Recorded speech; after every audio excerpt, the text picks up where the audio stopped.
FORA.tv. The world is thinking. I think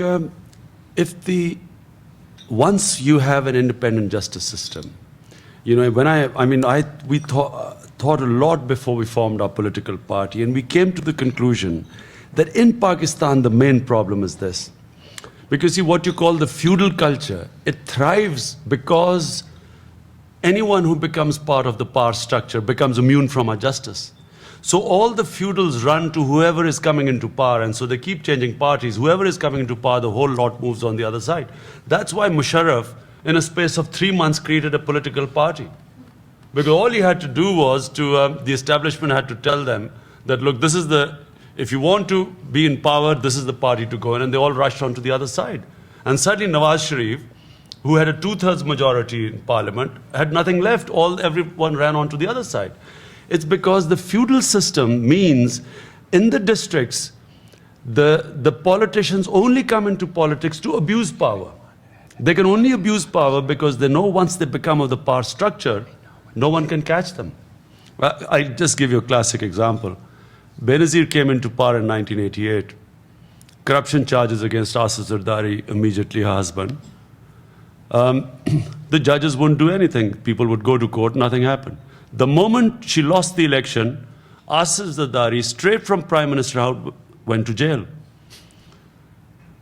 He was in jail throughout the time, 2.5 years she was out of power. Then she won elections.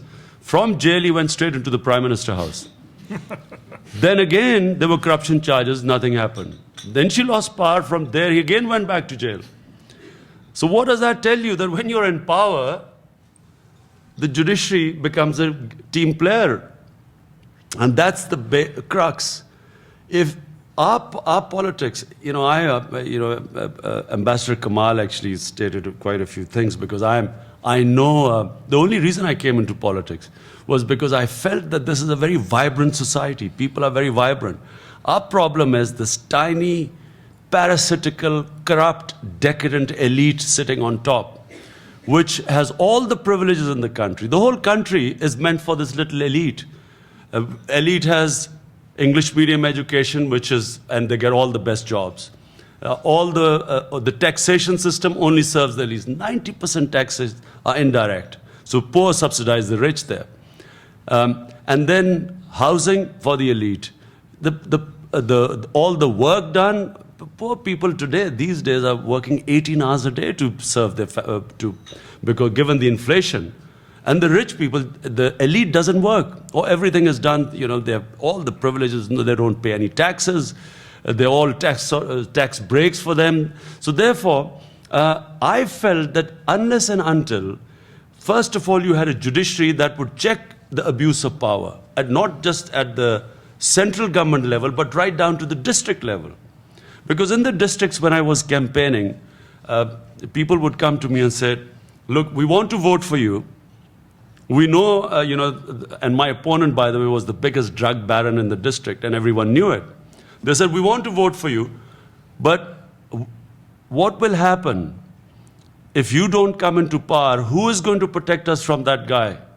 How will you protect us? They openly would ask me the question, how would you protect us? That's what the feudal culture is. That's why if you have an independent judiciary, you will liberate the voter. The voter would be liberated in Pakistan so that he will then vote for people who should be in power rather than these criminals who they are scared of. They cannot bear their animosity.